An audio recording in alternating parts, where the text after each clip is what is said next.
Farmers and Merchants Bank has been helping people with their financial needs for over 100 years. And FMB is right here in Lakeland, Georgia to serve you. Whether you need personal banking with checking and savings accounts, money market and IRAs, or business banking with checking, cash management, and loans, FMB is also your lending solution for both personal and business. Whatever your banking needs, Farmers and Merchants Bank remains committed to be the best of the best. North Carter Street in Lakeland. Go Dogs! Member FDIC, Equal Housing Lender.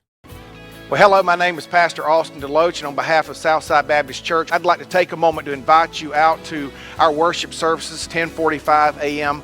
on Sunday morning. We also have many activities on Wednesday nights, student ministry, kids ministry, adult Bible study, a fellowship meal.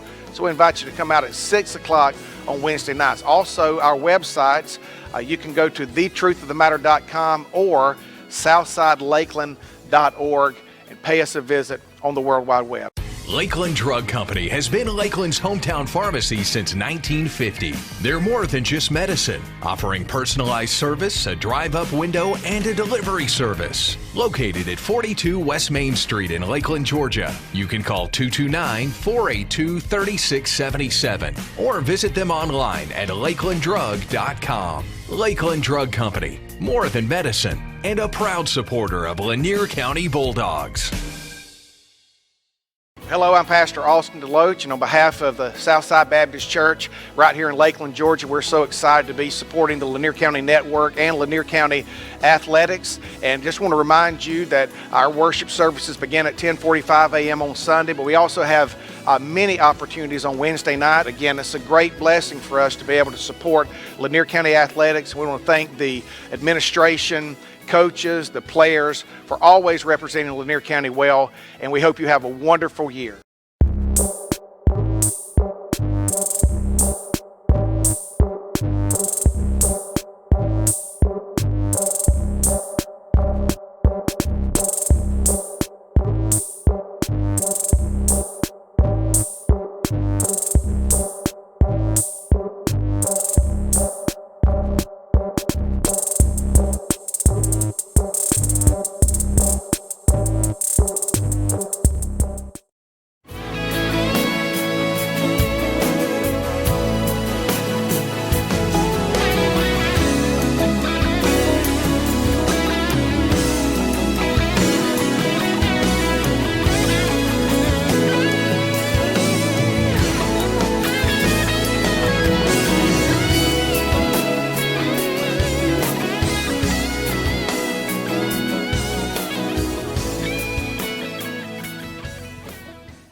All right, good evening, ladies and gentlemen. Welcome to the Lanier County preseason fall preview, I guess, for football, and we're going to do softball here in a little bit. We've got head coach Kurt Williams of the Lanier County Bulldog football team, and Eric Rowan, who calls the games with us on Friday nights.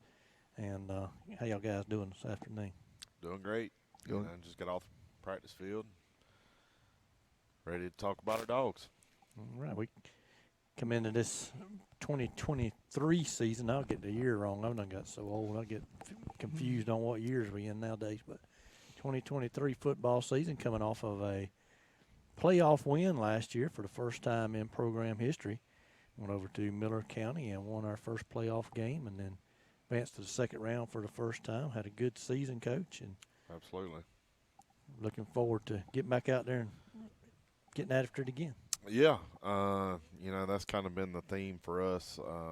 Just got off an interview with WLB as well, and it's like, how does Lanier County take the next step and build upon last season? And, I think the first thing we have to do as coaches and players, as far as coach speak, I know nobody wants to hear that, but we can't rest on last year and thinking last year is going to win this year's games. This year's team is going to look different. Even though we got a lot of guys coming back, some of these guys are in different spots. And so we're still trying to gel our 2023 team and finding out who our right guard is and our left tackle, which best five linemen fit and what they do well and what we do well as a team is what we still got to figure that out. And when the lights come on here next week, people get nerves are a real thing. So guys play different in pressure situations. So, we got a lot of guys we know what they're going to do in pressure situations, but we got a few guys that we're still trying to iron out. You mentioned next week. Next week, the Coach Williams Bulldogs will be hosting the Bulldogs from Macon County, place where you previously coached early in your career. And what time was you a part of a state championship up there, or did they win that after you? I'd like to take a little credit for it. But, you helped develop that state talent. Yeah. When we got there in 2012 was my first year teaching and coaching high school ball. Larry Harold hired me to be defensive line special teams coordinator, and they were 1-9. And we got there in the summer and started clocking guys. We had guys running 4.5s and 4.6s. How are these guys 1-9? And it was culture, We had to learn how to practice right, learn how to go to school and get our grades, and learn how to lift. Like it was almost starting a brand new program at a program that had a lot of tradition in the 90s and early 2000s with a lot of region championships and a lot of playoff wins. And, we had a tough schedule, but ended up sneaking in the playoffs that first year and got a little bit better. And we had really good players, but, we put them in a spot to be successful. And then that last year we won a region championship in AA. And then the group that was sophomores and freshmen when we left, they were seniors and juniors with Coach Copeland, who's still there. And when they moved down to single A, they I think they went 15-0 and beat everybody. I mean, they were loaded. That was the last time before last year that our region didn't win the state championship. So that was a really good football team, and a lot of those guys are playing college ball. I think one of them's actually on their staff now. And when you see him, he looks like he's still playing. I mean, 6'3", 6'4", 300-pound lineman that can move. So that's right. really good place that's got a lot of good memories for me and my wife Tabitha, who, we were just newlyweds and new to coaching and made a lot of relationships with people up there, and a lot of those people are still there. But, looking forward to them. It's going to be a good test for us. They're going to be very athletic. I think they got a freshman running back who's about to be the next. I ain't going to give him Roquan status, but I think he's going to be a very big-time player, and hopefully we're able to tackle him next week. That's right. And Coach Williams mentioned Roquan Smith, alumni of Macon County, and played at University of Georgia, went on to the NFL with Chicago Bears, and now he's with the Baltimore Ravens, I believe. Yep. Signed one of the biggest contracts as a linebacker in the biggest contract NFL history. As a standing line or off the ball linebacker in NFL history, $100 million man. And Coach was able to help coach Roquan in high school, and he's had him on with the guys I know a few times. Yep. And talked with them in Zoom meetings and that kind of thing, and so that kind of picks the guys up a little bit when they talk to an NFL player. Not to mean to cut you, he fed the team last year, so he does stuff behind the scenes, and just a really good person too, on top of being a really good football player. So I know we went up to Macon County. I don't know that they've ever came here. I know we went up there with former coaches that were here, and then last year you made the trip up there, and we played one quarter, and they decided that the weather was too bad to continue. And I don't know that they've ever been to Lanier County and played at Rockmore Field that I remember. Now, they may have, but I don't remember them coming here. So I think next Friday will be the first time they've visited here, which I think we've made at least 2 trips up there. So. Yep. But then we get into the regular season the following week, and Macon County, I believe, ain't that correct? Yep. On the first team that we go to Alma. Yeah. And they have a new head coach over there. Is that right? Or No. year? Last year was his first year. Coach Mark Wilson, who has been doing it long time. Don't really know much about. I know they got some kids coming back, but I have not talked to anybody that has really saw them this summer. I expect them to be better though, and I've heard that they're better. So, from what little bit I could gather, we shouldn't roll over there thinking we're going to win that game easy. I think it's going to be a dogfight again. And we played. The game was a lot. It was closer than it should have been last year. We made a lot of sloppy penalties, which I think was in turn because we didn't get a whole scrimmage, and had a lot of where receivers wasn't on the ball, that kind of stuff. It was a very sloppy game for us, but I think we're gonna have our hands full. Yeah, we think we've played over there one other occasion in there. What I would still say is a new stadium. They had one of the one of kind of what I call a nostalgic stadium on their old campus, which was probably built back in the early 1900s. It was a very nice place, and they chose when they moved. We got a brand new school. They chose to build a new football stadium, and we played there one time before. So a very nice facility. Yeah, I haven't physically been to it yet. I've went to the old one. Went to a game there, and it was like, man, this is a nice little setup. I want to say they had hedges around and stuff. It was a good little atmosphere. That's right. But yeah, I mean the film that I saw, the turf looks nice, and looks like a nice facility. So looking forward to it. That's right. Then I think we'll return home the following week and play. Is it Telfair County? By Telfair, they've graduated the huge offensive linemen. I think one cat went to Wake Forest, and then the other guy went to he went and played somewhere. I forget where Coach Burleson told me, but they got a lot of guys back. They're a lot like us. They got a lot of guys back. They only graduated 5 or 6 seniors. Thankfully, it was 2 or 3 of those huge linemen they had. And then his quarterback transferred, who was a really good player for him. Yeah, he was. But they're going to be really athletic. Always have. And I don't know if we've ever beat Telfair, but we have. Okay. We used to be in our region. I got you. Well, I've never beat Telfair, so it's and 2 or 3 years ago we went out there and feel like we got hosed on some bad calls late. And, I don't think we've ever won a game there. We've won here, but we've never won up there in McRae. It hasn't been kind to They're us.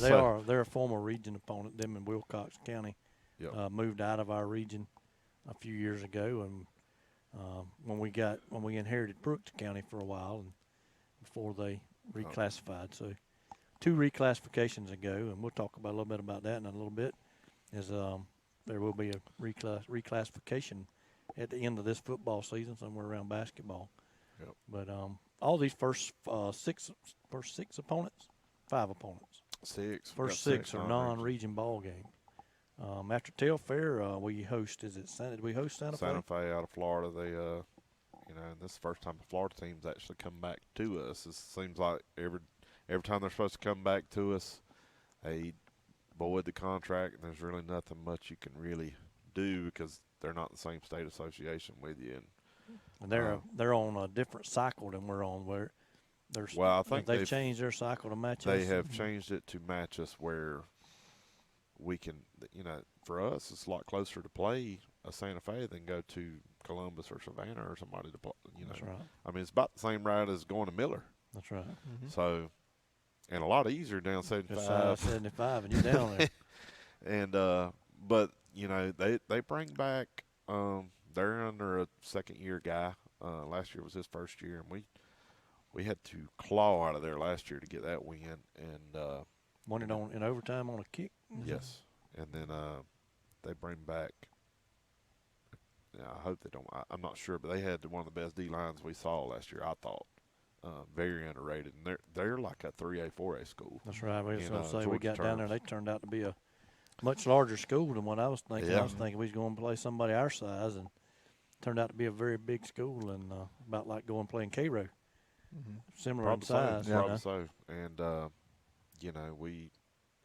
like their classifications are different. They're like 2A in their terms, but it'd be like 3A, 4A for Georgia.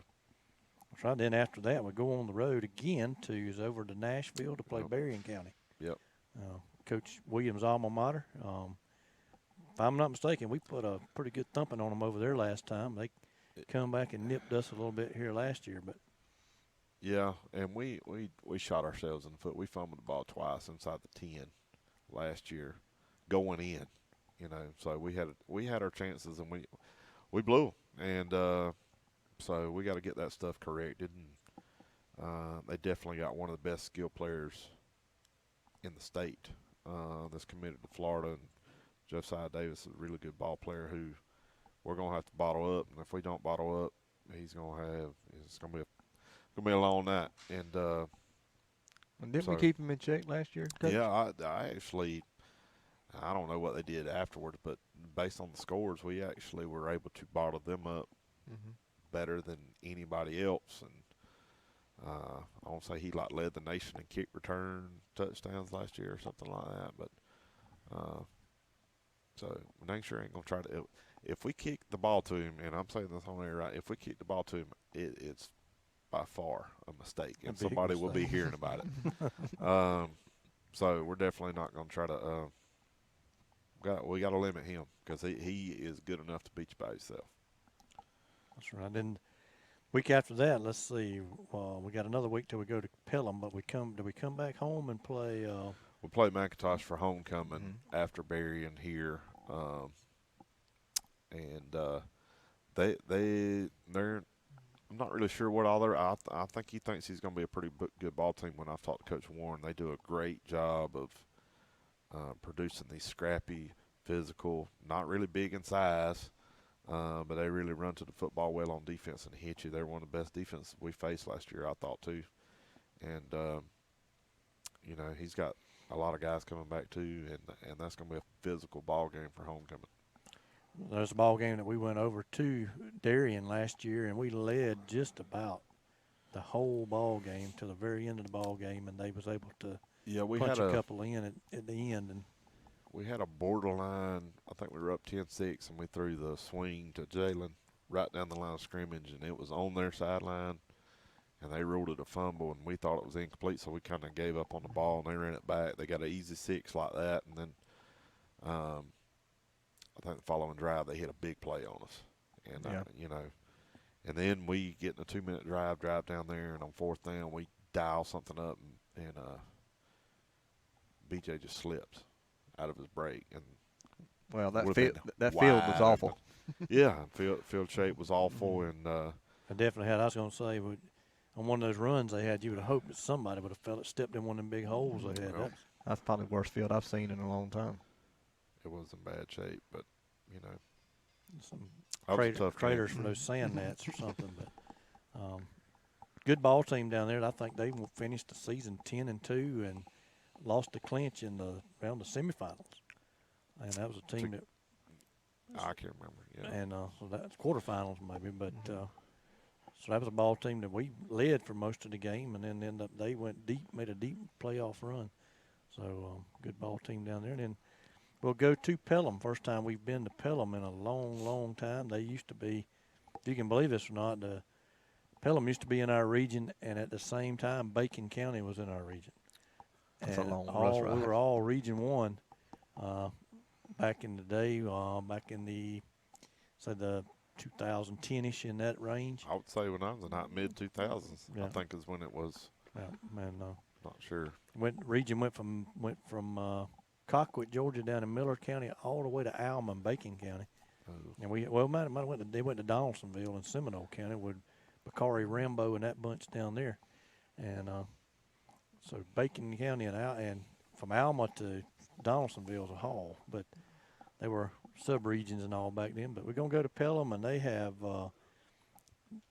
Mr. Guyton still the coach over there. Leonard Guyton. Thomas County Central legend, I would say. He is one of the best quarterbacks I ever see run that triple option. I can tell you that. I've seen him live his whole high school career, and he knows that offense because he ran that thing to perfection in high school and then went on to college, I believe, to Carson Newman, and ran the same offense for them up there. Mm-hmm.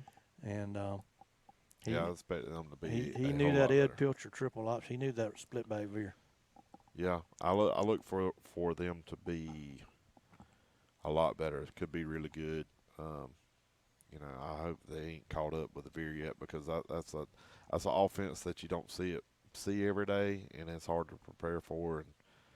they got a few kids that can hurt you, and so I think that's going to be another tough one. Yeah, and anytime you play that split back veer, it's just the way, the technique that they teach blocking. You just hope to come out of that ball game without having a defensive lineman, which in our case would probably be an offensive lineman, come out there with a leg injury because they go for the legs. They cut block you all night long. And so you just hope you come out there. And then we're going to host Clinch County, first region ball game. We'll host the Panthers here. We get into the region schedule, and then we get after Clinch, you get an off week. But that Clinch game will be a big game. We have been unsuccessful many years trying to defeat those guys. I think we gaining on them. We've been able to compete with them, but makes it tough when you have to play Homerville in the first region ball game. Well, I think it's going to be tough anytime you play them because they got a really good program, and I expect them to have a really good football team this year. We've kind of saw them a little bit this summer. They're who they are. They're Clinch, and they're going to do what they do. And I felt like that was our worst game of the year last year. We just didn't show up. Like, we didn't get off the bus. We might as well have stayed in Lakeland. And I think that was what was kind of disappointing because a lot of people hype the game up. They're always going to hype the game up because of the rivalry. But we kind of just forgot what to do. Like, the moment was too big for us. And that was kind of the tilting point in the season because we fast forward to Turner, and then we started hitting our stride. And so hopefully we hit it a week earlier this time, because that's going to be a big game. If we're able to beat them, you're in a really good spot for region championship and hosting a playoff game. That's right, because you get that bye week, and then that'd be a good thing because you can kind of heal up from that struggle with Clinch, and then you get an off week there, and then you go to Ashburn to take on Turner County, which would be a big playoff implication in that ball game. Should you lose the Clinch game, Turner becomes they all big, but then that becomes an even bigger ball game because you don't want to be the. Yeah, these mini regions, every game is huge. Last year's first year I've been in a mini region that it didn't come down to a tiebreaker. Just because you don't have that many games, and our region has been very competitive in the past. I know there was one year the teams that are left in here, like, we were all within one score of each other. And so I expect it to be still competitive. Turner's a hard place. Everywhere in our region is a hard place to play on the road. So I expect it to be no different this time. That's right. And then you're going to have to help me out because I done forgot who we play next. Senior night's Atco. And then who's got a new coach, and Coach Bobby Jones, who's been around the game a while and does a great job in the weight room. And expect him. Seems like he's from Berrien County also, or that area. Coached over at Cook for a while, and then went down to Charleston. He's from the area, and I don't really want to say where I don't know where Coach Jones is from originally, but I do know he lives over in Nashville, I believe. But they got a big senior class coming back, so big old fullback's back, who's a really good player. He was a load. Yeah, 235, 240 coming through there. That gets. You got to keep doing it over and over and over. And, we did a good job last year, but hopefully that continues this year. That's right. So you done got that's Clinch and Turner and Axon. You got to go to the Swamp and play Charleston. Go to the Swamp for the last one. And, just like we said, with the mini region, all these, like last year, it still had, I want to say, if we won, it was a 2 seed. If we lost, it was a 3 seed. And we were really banged up last year versus them. And, so we kind of limited some of the guys because we knew we were playing the following week. And Charlton had a really good football team. And then I know they graduated a lot. The Mr. 5-star tight end moved to – Mr. Elias Williams moved to Camden County. He is a walking millionaire. The quarterback left too, didn't he? He graduated. Okay, I knew something happened with him. They graduated a lot, and but they're still Charlton County. So let's not get ahead of ourselves. That's right. You know, you can throw a rock down there. And that's a tough place to play. Anytime you go down there to Champ Bailey Field, it's tough. They expect to win down there. And that's why yeah, they got a young group tradition. coming. They got a young group coming that's as good as they've ever had, from what I've been told. So they're still going to be athletic. They may be young, but it's, you know, by game 10, everybody's experienced. That's right. They're kind of one of them unknowns in all the sports because they're down there almost in Florida down there, kind of like we are over here. They don't know. We don't know none of their kids, except for when we get down there and see them. And then if they play 2 or 3 years in a row, then you kind of get to know them because you've had to compete against them. But you don't know any of their middle school kids because you don't play them in middle school. We play Clinch and Atco and Berry, and we know those kids from 5th grade, 6th grade, all the way up, from rec ball to everything else. But Charleston, you just don't see them, and so you don't know who they are. Yep, and that's true. Until you play them in the 9th grade. So, all right, so that'll take care of the full regular season slate, and we hope to return again to the Class A Division II playoffs. And understanding, listening to the Charlton County deal the other night that they had down there, Adam Bell does a good job. He was going to do a preseason show, and he decided to do it at a alumni basketball game. He had Coach Jesse Cruz on talking with him, and Coach Cruz made a few comments about the upcoming reclassification. GHSA has decided to shrink down or eliminate 7A. There will no longer be a 7A after this year. And I believe there's around 49 schools in that classification, maybe a few more, maybe a few less. But all the schools in that class have just basically moved down. And the way he described it, we'll keep the Class A Division I, Class A Division II, and everybody will kind of trickle down a little bit. So what does that mean for us? Most likely, if you really think about it, that's probably going to mean that Irwin County and Brooks County comes back down our way, or at least one of them. We won't know until they decide around basketball season.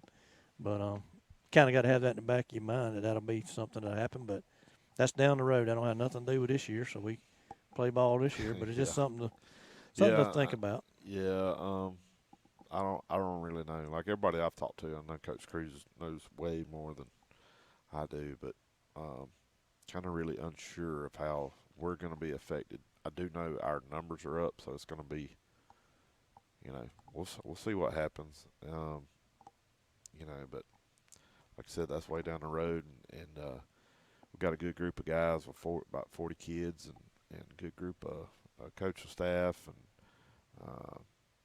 really looking forward to, you know, start of school today, so finally getting in the routine of you know, football season is here, and it's exciting, and glad that, you know, we've put a competitive product on the field, but now we've got to go win some games, and I tell you, like we talked about the schedule, like I think we can win every game. We can go 10-0, or we can go 0-10. Like, I mean, it's now I don't think we're gonna go 0-10, but like I'm just saying, every Friday night we got a chance to win it or lose it, and it's really gonna be based on how we play. But when you play that type of schedule, it's balanced. Everybody's kind of even. So and you win and losses may get affected a little bit in the non-region, but I think the product you saw at the end of the year, like if we don't play that non-region schedule, do we win the Miller game in that close game? You know, if we're playing some cupcakes or whatever, where we're rolling and never experience a 2-minute drill, which it seemed like every week we were in a dogfight. It was in a dogfight. It was to come down to the last drive. We're either got the ball trying to score, or we're defending Hail Marys. That's right. So who would we face? What region is it? Region 4 that we would face this time? I think Coach Davis said Region 3 for softball, and it's usually for playoffs. Region 3 is who we face. Well, in softball, it's a little bit different. We have a super regional, which they created, but I one think seed we plays figured maybe. it out that it hadn't been released, but I'm pretty sure it's going to be Region 3. That's the McIntosh County Academy. Yep. So there's a good chance. I say good chance. There's a possibility we see McIntosh in the first round if we make it. So McIntosh is ECI and Miller. Jenkins Not Miller, County. Wheeler, I mean. Wheeler's in Region 4. I got you. ECI, Jenkins, and McIntosh are the three pretty good schools. Jenkins has a lot back, and not really sure on ECI, but they've had a storied program for quite some time. So, you get in. Hopefully we're hosting. If we do get in and experience something that Lakeland has never experienced, and that's a home playoff game, which would be huge for our program. And Never experienced back-to-back seasons in the playoffs on your own merit. No. We go back to the initial years of the program. There was only 4 teams in the region. You could go 0-10 and make it, and we went 2 years in a row, but never have we earned a playoff spot in 2 consecutive seasons. Absolutely. And I know talking to our kids this morning in the weight room, we got all the football in first block, and first day you going over rules and procedures and a handbook and all that good stuff, and we had a little time to kill, so we actually split up into groups and did trivia, and our kids they don't know that, and man, we got a chance to be a part of history. You were a part of history last year if you were on the team, and and then you got Coach Shealy in there too, and it's like, here's the other guy that earned a playoff, but he didn't win. He wasn't a part of the playoff win as a player. You were, and so anyway, just trying to teach our kids about the history of our program, take pride in it, and realize what they're playing for. So you're playing for more than just you. There's so many people behind our program in the community that want to see it do well, and last year was amazing, like with the community send off, and tell people all the time this place is special, and they're just craving a winner, like in everything, So, really excited about school year too for all our athletics. And Coach Davis is going to be on here too. Looking forward to the Lady Dogs, and I think we got a great group of coaches as a whole, and our kids showed up today, was excited to be here and get back to work. That's always a good thing, Coach. Y'all. Yep. Now you had a good summer and had a lot of work in over the summer to battle the heat. Yeah, it's still battling the heat. It's for some reason it always gets hot the first week of pads. Like that's right. June was pretty mild, and July it started getting hot, and our OTA was about, man, then we had to cut it short because of wet bulb, and thought June would kind of, wasn't where I wanted it to be, and then July we picked it up another notch, which was great. And then today WLB come out and they're filming practice. We picked it up a whole nother notch. The camera's on, I got to look good. So that's right. But it's like I told them, we got to practice good when the camera's not on. Like, but that excites me for this group, because when the lights come on Friday, you got to go to another level. Yeah. And I think our kids are going to do that next Friday, and really excited to see what they do. All right, Eric, you got anything else you'd Well, like? I was going to ask him, talking about next Friday, how important, I mean, I know the importance of that game is to watch the players and to see where you can move them and this, that, and the other. But what about just the total mindset of the game? I know it's just a scrimmage. Everybody says it's just a scrimmage, but to build on to the rest of the season. Yeah, well, here's the deal. I don't know. Me and Coach Copeland haven't decided yet if special teams is live or not yet. You're only going to play 3 quarters with old guys. Mm-hmm. Are we going to prepare like it's a real game? Absolutely. Mm-hmm. We're meeting on Sunday. We're going to have a game plan. We're trading film. So for us as a coaching staff, we're going to simulate a game week type practice with our kids and get them prepared for opponent, because we do certain stuff on Monday, and then Tuesday, then Wednesday we have a red zone and third down day and goal line day, and your special teams, and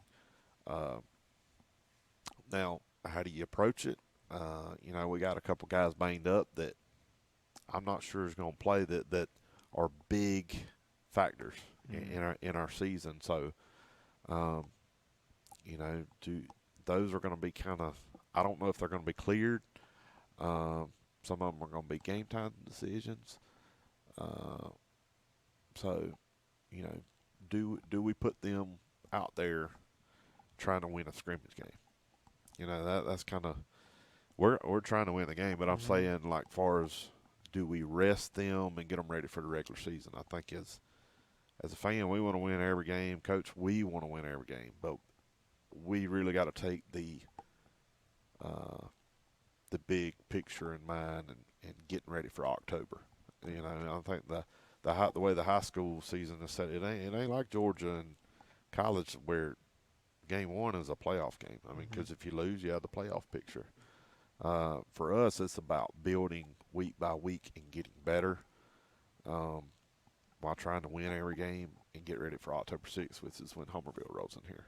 So that's really the goal. I don't know if that kind of answers your question, Eric, but well, I know you don't have a somebody off the bench you can just throw right in. No, and like so I know you got to be careful and cautious. Yeah. In a scrimmage, you're going to probably play a couple more kids in situations that you may not down the road, but you kind of I want to see it under the lights. Hey, so and so's look really good in practice, but he gets out there in the game and he's like a deer in the headlights and forgets everything. So hey, he needs more JV reps, and that's the kind of stuff you're looking at in scrimmage games and non-region games.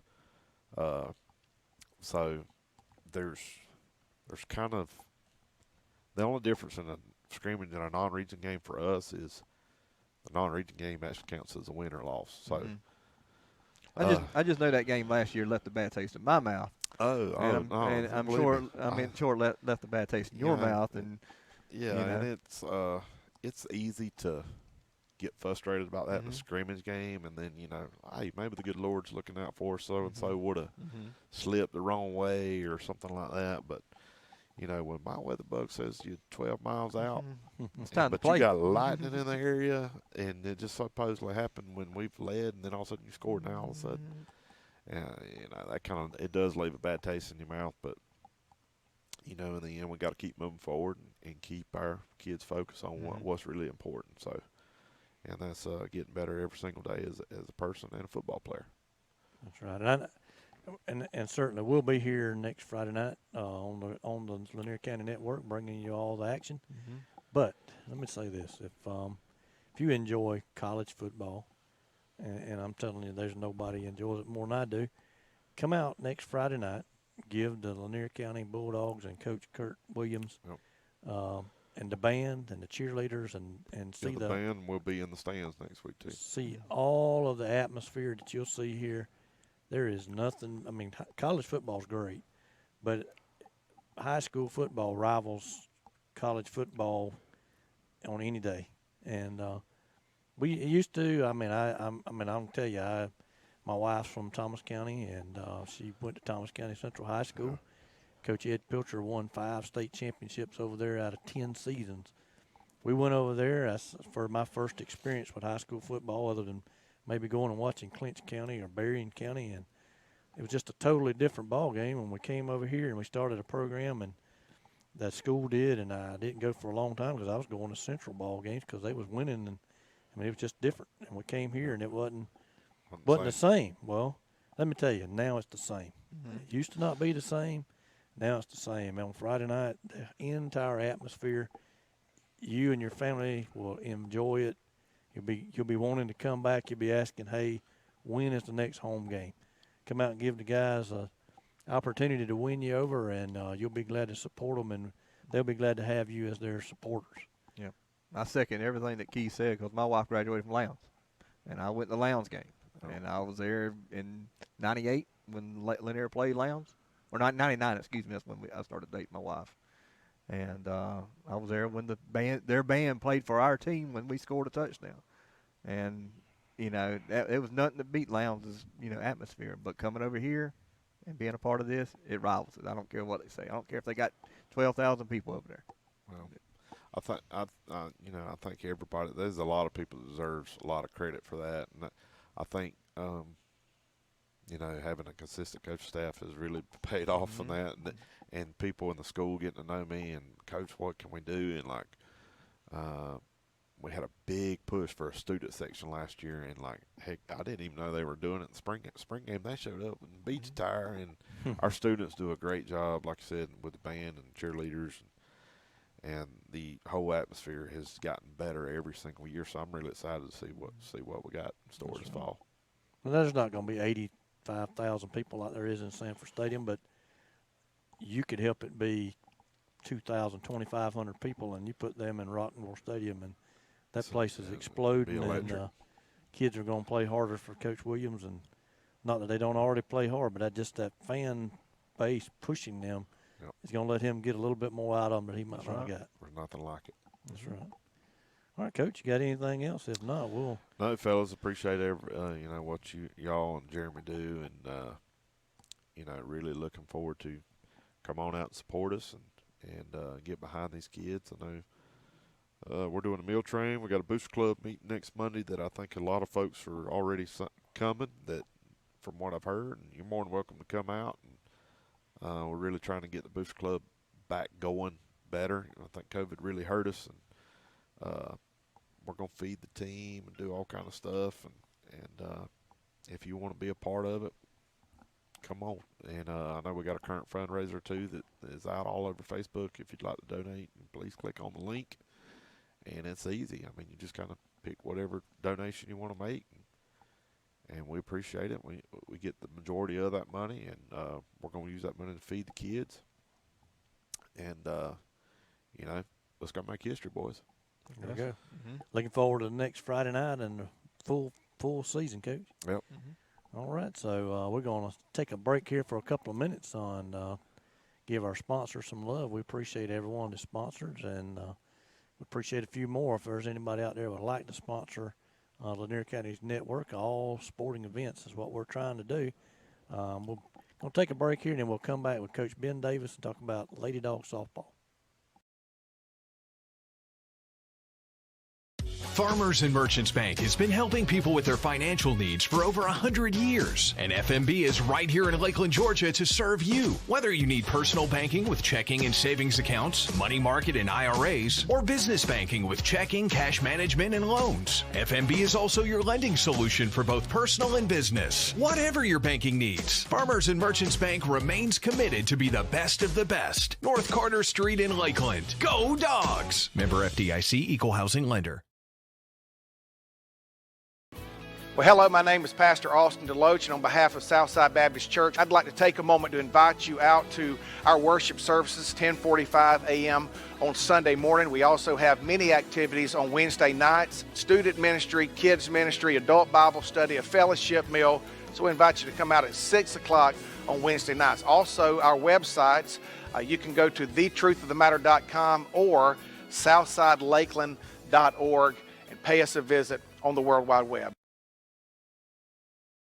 Lakeland Drug Company has been Lakeland's hometown pharmacy since 1950. They're more than just medicine, offering personalized service, a drive-up window, and a delivery service. Located at 42 West Main Street in Lakeland, Georgia. You can call 229-482-3677 or visit them online at lakelanddrug.com. Lakeland Drug Company, more than medicine, and a proud supporter of Lanier County Bulldogs. Hello, I'm Pastor Austin Deloach, and on behalf of the Southside Baptist Church right here in Lakeland, Georgia, we're so excited to be supporting the Lanier County Network and Lanier County Athletics. And just want to remind you that our worship services begin at 10:45 a.m. on Sunday, but we also have many opportunities on Wednesday night. Again, it's a great blessing for us to be able to support Lanier County Athletics. We want to thank the administration, coaches, the players for always representing Lanier County well, and we hope you have a wonderful year.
right, welcome back, ladies and gentlemen, to the Lanier County preseason preview show here on the Lanier County Network. We're joined now by Coach Ben Davis, I'll say new, but he's been here a while, but he's the new head coach of the Lady Dogs, and we're glad to have him continue on and be the head coach. He's been assistant now for 3 years before, 4 years. 4 years before. Yep.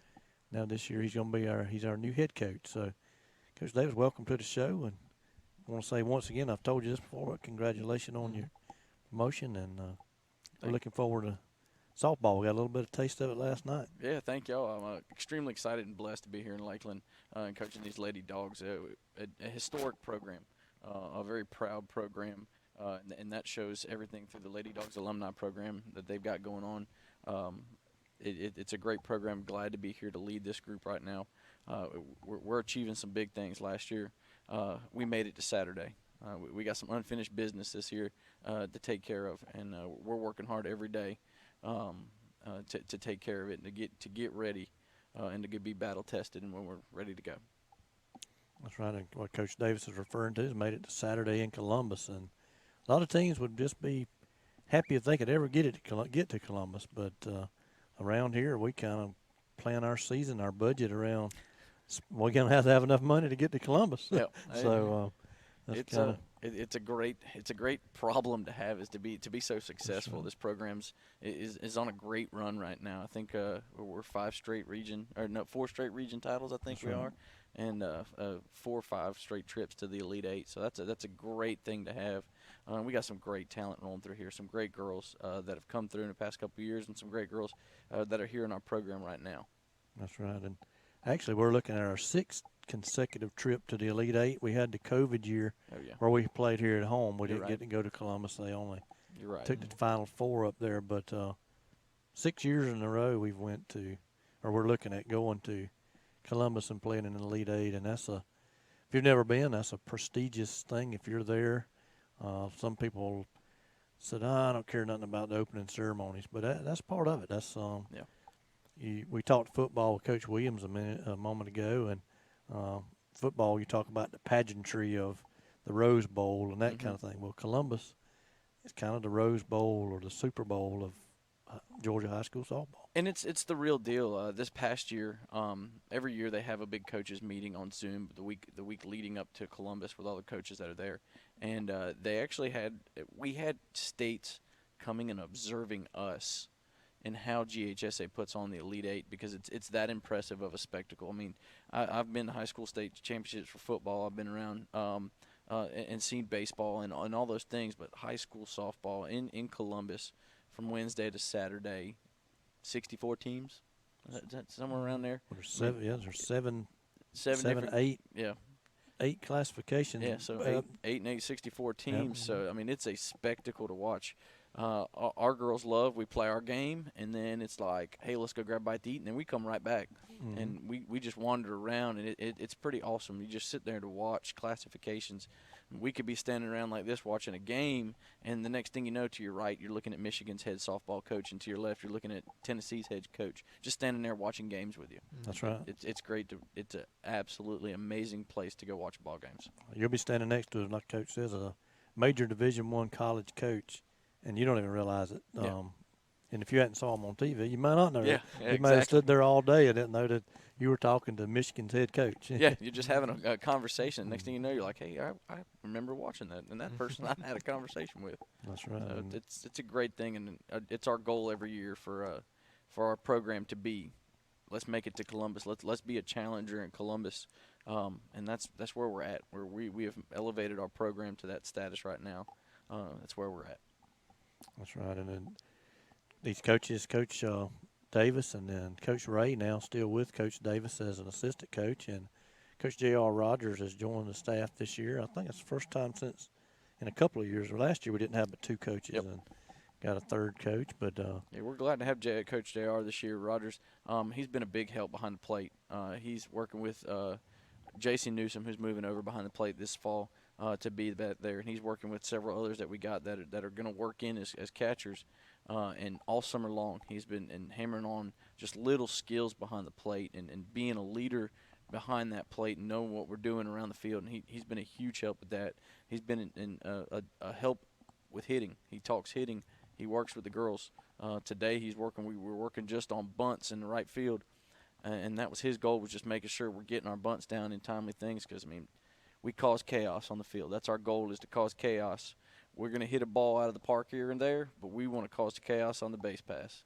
And that's our goal, is to put those bunts down, and Coach Rogers helps us out big time there. That's right. I can speak on a personal level because all three of my kids have played with Coach Ray, and two of them have played with Coach Davis. And their practices they always are working on the details.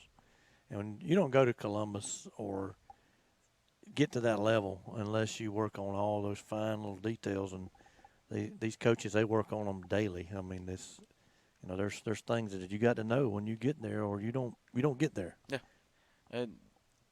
The game of softball, just like baseball, it's a lot of mental. Like Yogi Berra says, it's 90% mental and the rest is physical. The other half is physical. His thing.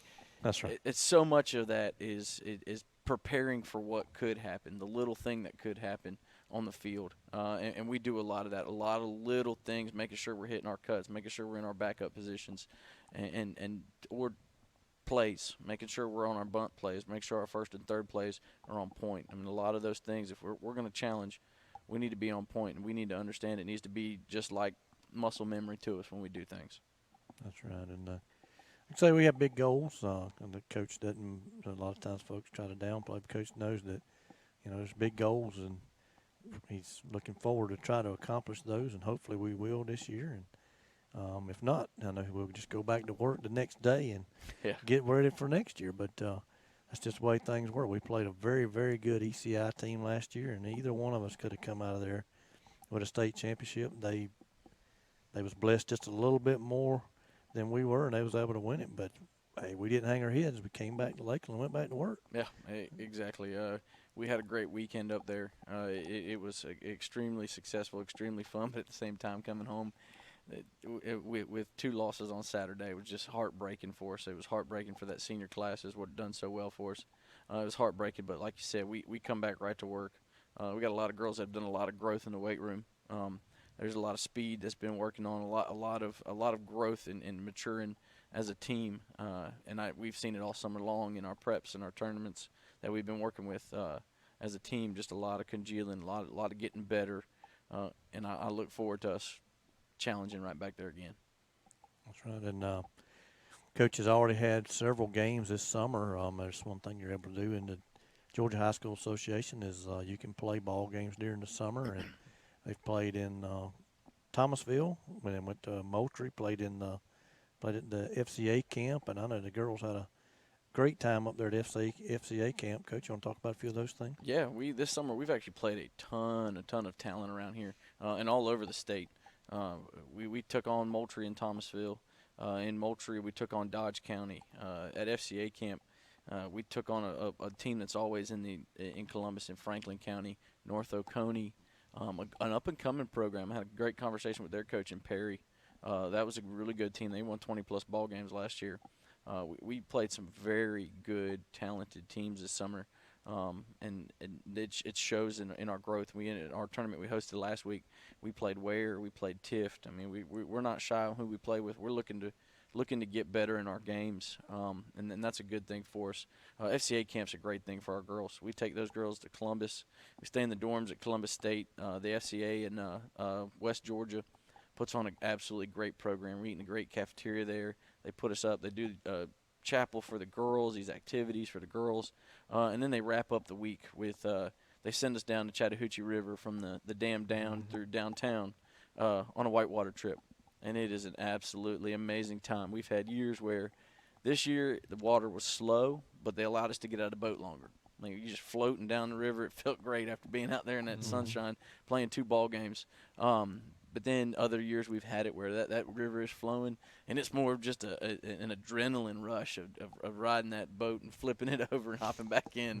It's a great time. Our girls keep stories, and it's a big enjoyment, and it becomes a tradition. It's one of those. It's a tradition I've loved to carry on from previous coaches, and I've taken it from a coach at a previous school. So Coach Ray started at Cook, and we come over here to Lakeland, and that's one of the things that we've continued to go. It's a great thing, and it is a camp that there are so many teams that want to go. There's a waiting list, so they ask every team that's been in the past if they're coming, and there's very rarely a team that says no, I'm not coming. And there's a waiting list. I know of teams in this area that are on the list and that have been trying to go for years. One team backed out in the area this year, this year, and we had one new one, and it was like they talked about how they've really made it as big as they can make it, and it's everybody, they enjoy the same teams coming back every time. They look forward to hosting every one of these teams, and they're from all over. We're talking North Georgia, Metro Atlanta, Savannah, down here in South Georgia. We got 10. There's everybody in the state. It's like a rush to get to those 17 teams to get to Columbus to go play on those fields and to have a great camp with those girls. That's right. And the girls, I mean, you think I've heard people say, well, why do they go to the same place? Girls don't want to go anywhere else, and Yeah. and you don't want to lose your spot because. Yeah.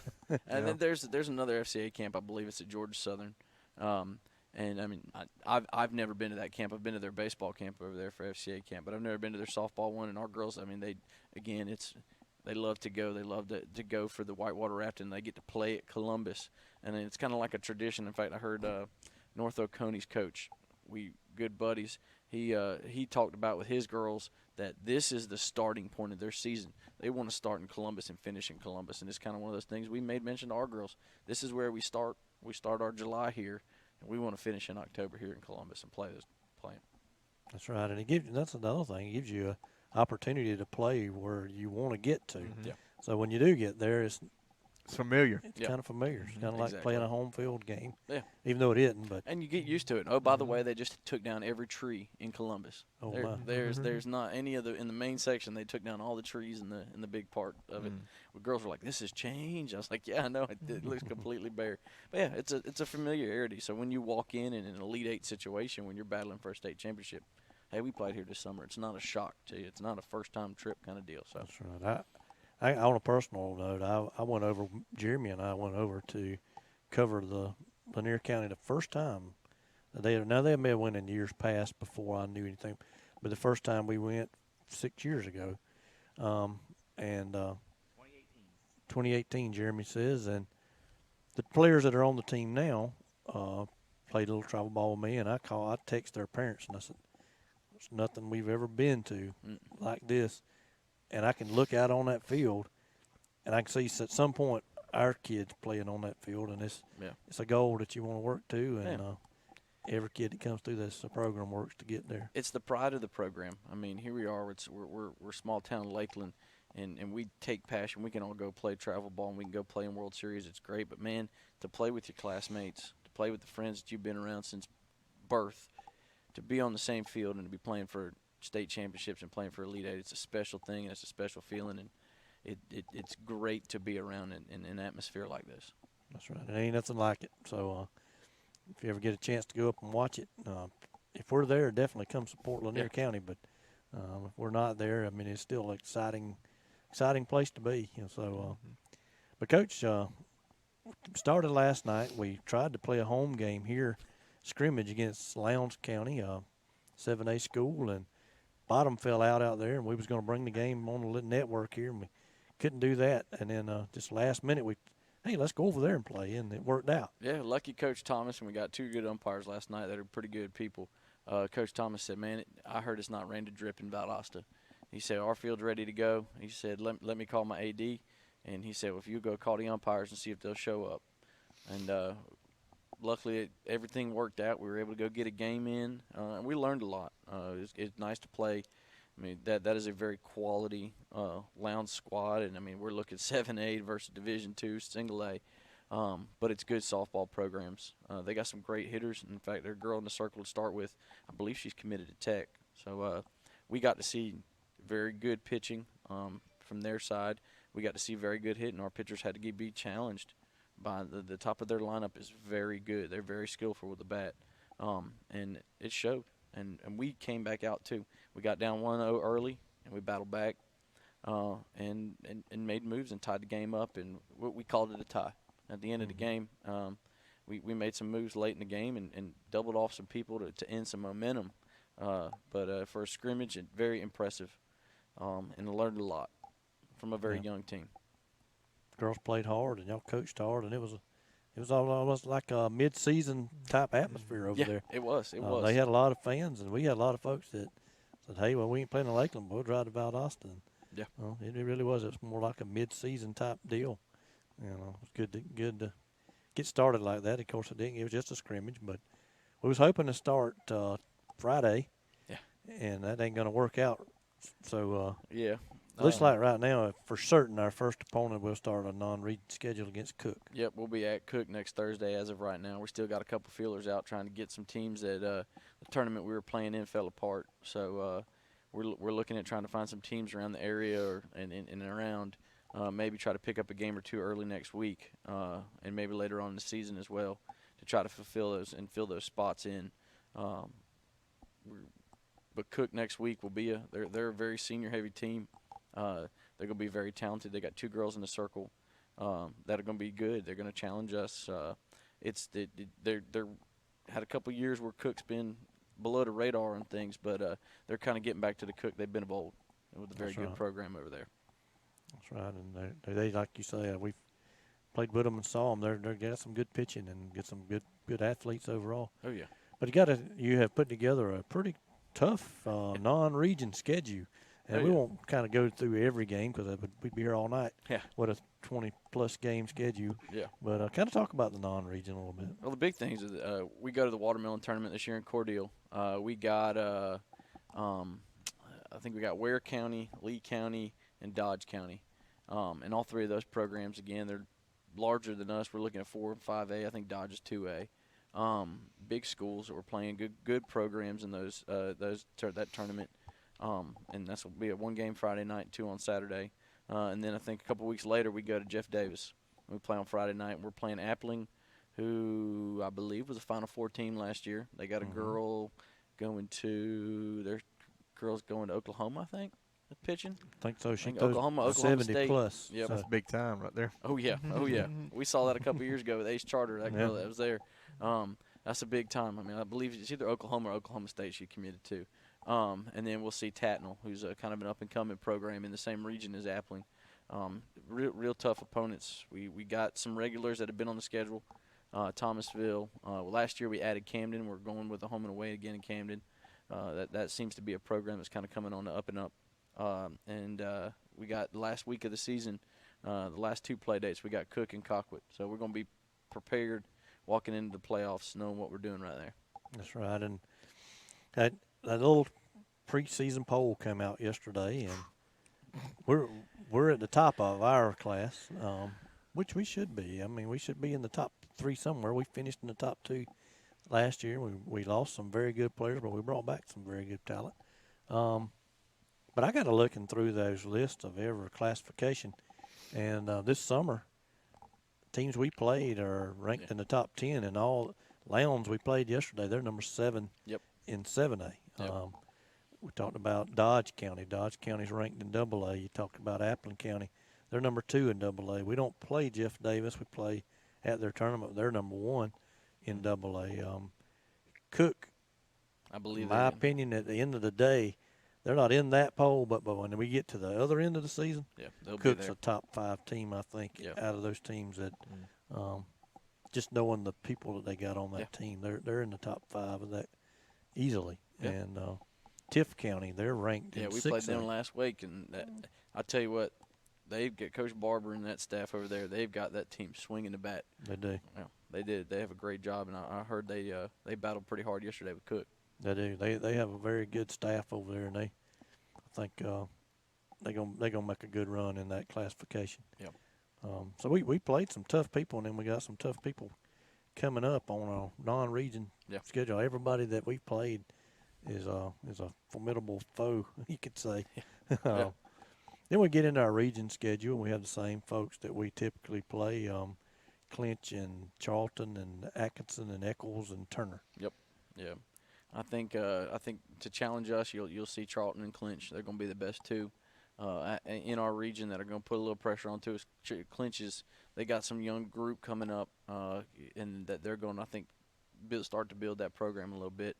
And it's a rivalry game. I mean, it's always a big deal.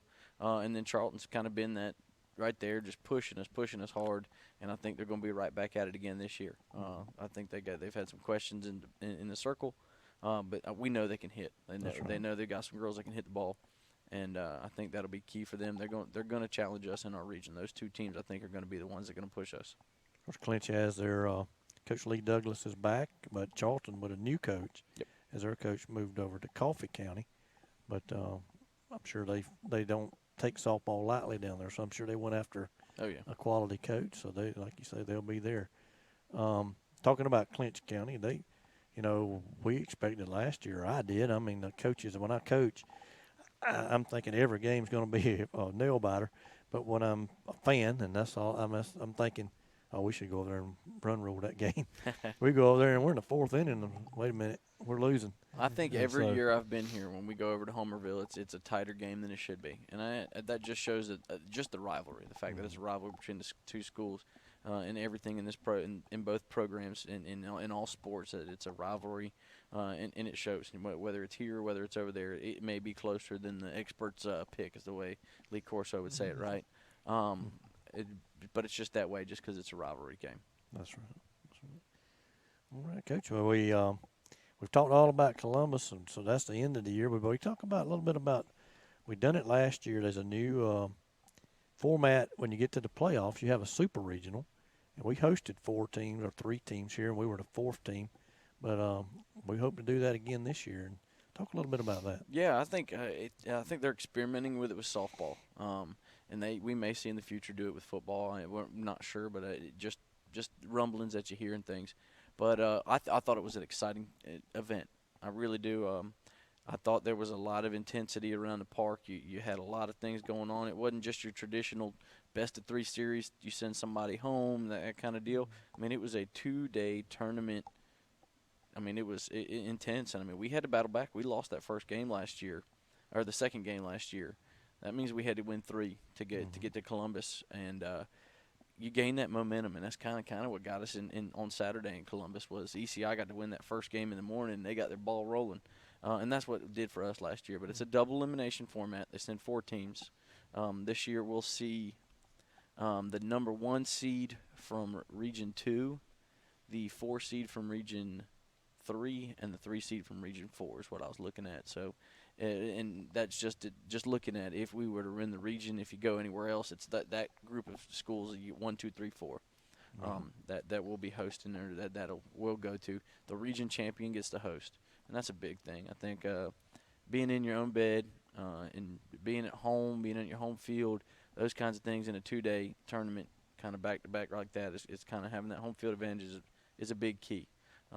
Just looking and thinking about last year and looking at all, there was very few big upsets where hosts were sent home before going into Columbus. There was a lot of there were some upsets of teams that you would have thought that was like a 2 seed in a bigger, better region, but the home team came out on top. I think that home field advantage helps out big time. So I mean, that's one of those goals. Yes, winning region's great, but being able to secure that home field advantage, that tournament, is a big deal. And I kind of like you said with Columbus, I mean, come on out. It's a great thing. Come, you can watch our Lady Dogs. You can watch whoever else is coming out here playing. We're going to have good softball, playoff softball. It's going to be intense if we get to host out there in the future. And that's the goal, is to be there. Yeah, I mean, we come in here last year and that thing, and I don't know, you do a good job of scouting, and you may have knew a little bit about her, but Portal comes over here with a pitcher that, hey, if she's on, it's tough, and she got us that first time. Oh, yeah, she got us that first game. I believe she was committed to UT Chattanooga, but yeah, we had a little bit of scouting report on her, and we knew she was throwing hard, knew she had a good rise ball on her. But we were able to get kind of get some momentum rolling in that second game, and then the third game. But yeah, we work hard, and that's one of the things Coach Rogers and I have kind of got on the same page this year, is especially scouting reports, and making sure we're getting information and getting things to where we're going. Coach Ray helps us out. He has connections everywhere. Right. But Coach Rogers and I, making sure when we're playing these games that we start to learn our opponents, and we're starting to look out ahead of what we got going on. That's right. Well, Coach, we lost some very good seniors from last year. Some couple that went on to college. They were all very good ball players for you. Talk a little bit about this year's team and tell us kind of what we got to look forward to. Well, we got some great seniors this year. We got Jaden Benefield in the circle. She carried this Lady Dogs team for the last 3 years, and she's going to do it again this year. She is bordering on 1,000 strikeouts. I was talking yesterday to Lowndes' coach. His best pitcher he had in years is now one of his assistants, and he asked her and said, "Did you get to 1,000?" She said, "No, I think I made 600." I mean, to be 1,000 strikeouts in a high school career, that's amazing, and that's what Jaden brings to us in that circle, that leadership that she has, and she's really grown into that leadership role of taking the circle and taking the team and say, "Hey, I got you on. Y'all get on my back. Let's go to roll." And she does it at the plate. Last night, I think she had a 10-pitch at bat to start the ball game. That's unreal. And then we got J.C. Newsom that has shifted over to third base. She said, "Coach, I'm gonna catch. I think I can catch. I can help us out and get behind the plate." And it has been nothing but sky high rolling since then. She works her tail off behind the plate every day. She's at our EDDs, our everyday drills, and she is getting better behind the plate. Our third senior, our last senior, we got Japonica Brockington. She's gonna be a center fielder for us. She's gonna patrol center field, and she's gonna hopefully bring some senior leadership to us this year, and just keeping girls up in the outfield, letting us know what to do, and helping coaches as we shift the field around and helping us out get there. We got one lone junior, J.C. Faircloth. She's our second baseman. She's gonna help our team. She doesn't know it, but she's a great leader. She can make everybody laugh, but she can also say, "Hey, we need to pick up balls." She does a great job of doing that, and she's just going to continue to help that. And we have a huge group and a very talented group of sophomores that are going to help us out everywhere. We can start. I can try to think alphabetically, the best way to go because we got so many of them. You got Ansley Westlake that's popped over and started working at third base for us this year. You got Briley Burkhalter at shortstop, and Salis Shade that's been kind of a utility player moving around. Another sophomore, you got Molly in the circle and is playing some outfield and some infield. Kaylee Creamer in the circle playing some outfield, playing some infield. Evie Murray playing some outfield for us. KK Trejo playing some outfield for us. We got Kenlyn Taylor playing at first base. And I think the best way to put it is, man, almost every one of those girls, we can hit one out of the ballpark in an instant. Or we can hit one down the line. We can steal a base. Those kinds of things, they've kind of just taken off with the little things like we talked about earlier. Little things we go in practice. They're a very talented group. And I look forward to seeing a lot of big things from them, not only this year, but next year and the year after that, going into their senior years and stuff. I mean, we got 3 seasons of ball left with them, and they're going to go just continue to keep this program rolling high. And then we got a young freshman group coming in, little 4 girls that they're going to help us out. They're going to be JV ball players. Oh, I forgot Dakota Williams. We brought Dakota in. We saw her in track last year, and we watched her in the Powder Puff games. And I said, we need her to run bases. And she's come on, and she is working hard, and she's yet to be thrown out. She is yet to be thrown out stealing a base all summer long. She's just that fast. And we're even working with her on slapping. That's important. Oh, yeah. I mean, that's a big thing. That girl can fly.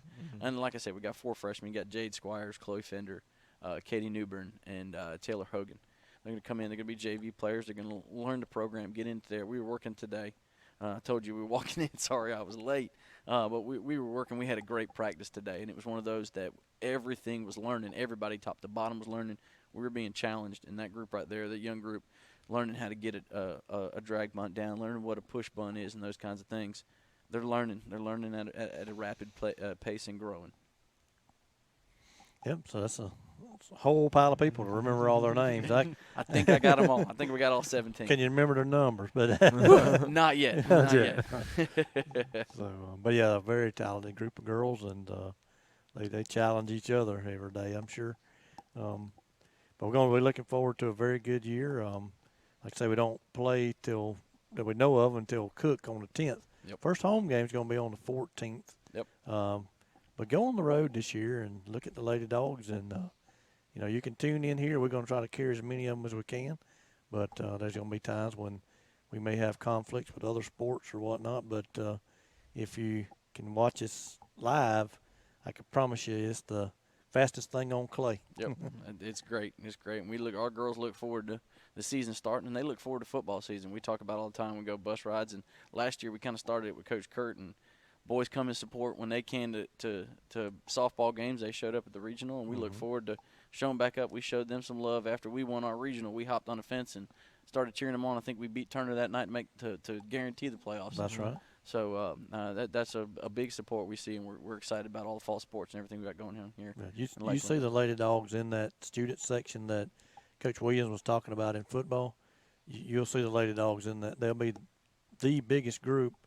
We're glad to have everybody that comes to that, but they gonna participate. Oh, They're yeah. gonna be out because they know the guys are gonna come. Yep. And sit in right field and support them anytime. So it's a big thing to have camaraderie between the sports. Oh yeah, that's a great thing, and I love seeing it between our athletes here. They do a lot to support each other, and it makes you proud as a coach and as a community to see each other.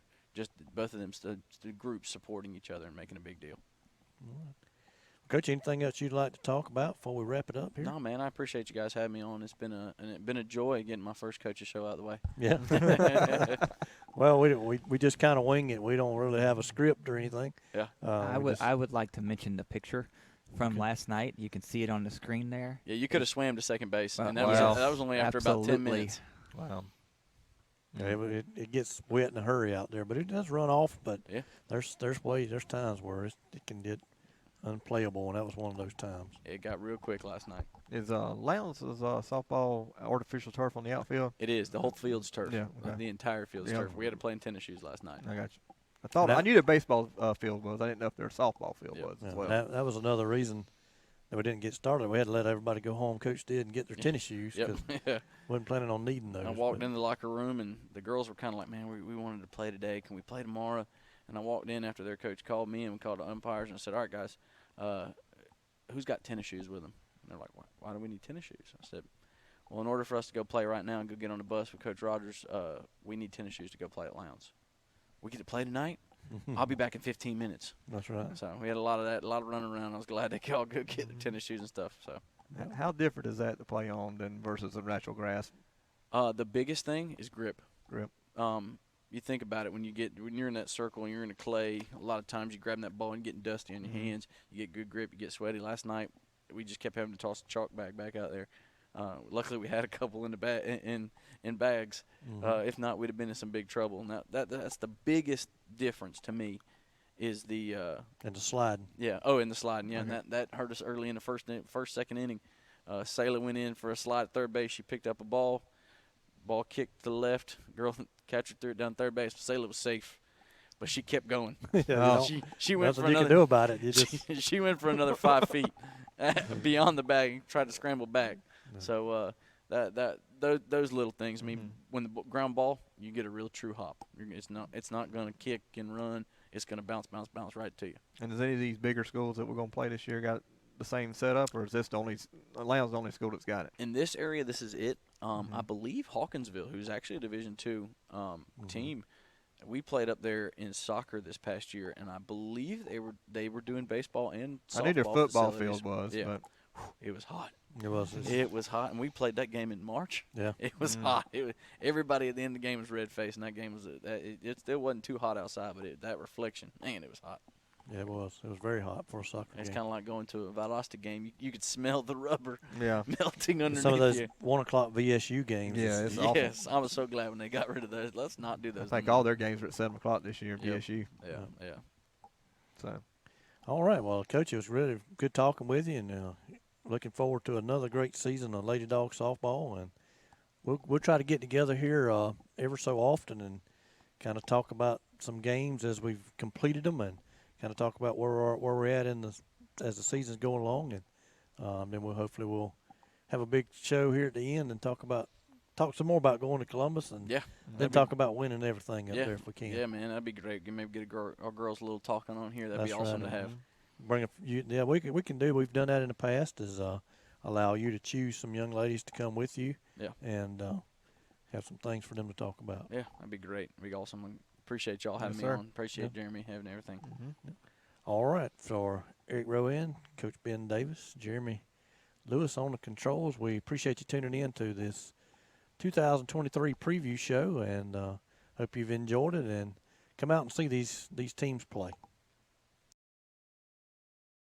Farmers and Merchants Bank has been helping people with their financial needs for over 100 years, and FMB is right here in Lakeland, Georgia to serve you. Whether you need personal banking with checking and savings accounts, money market and IRAs, or business banking with checking, cash management, and loans, FMB is also your lending solution for both personal and business. Whatever your banking needs, Farmers and Merchants Bank remains committed to be the best of the best. North Carter Street in Lakeland. Go Dogs! Member FDIC, Equal Housing Lender. Well, hello, my name is Pastor Austin Deloach, and on behalf of Southside Baptist Church, I'd like to take a moment to invite you out to our worship services, 10:45 a.m. on Sunday morning. We also have many activities on Wednesday nights, student ministry, kids ministry, adult Bible study, a fellowship meal.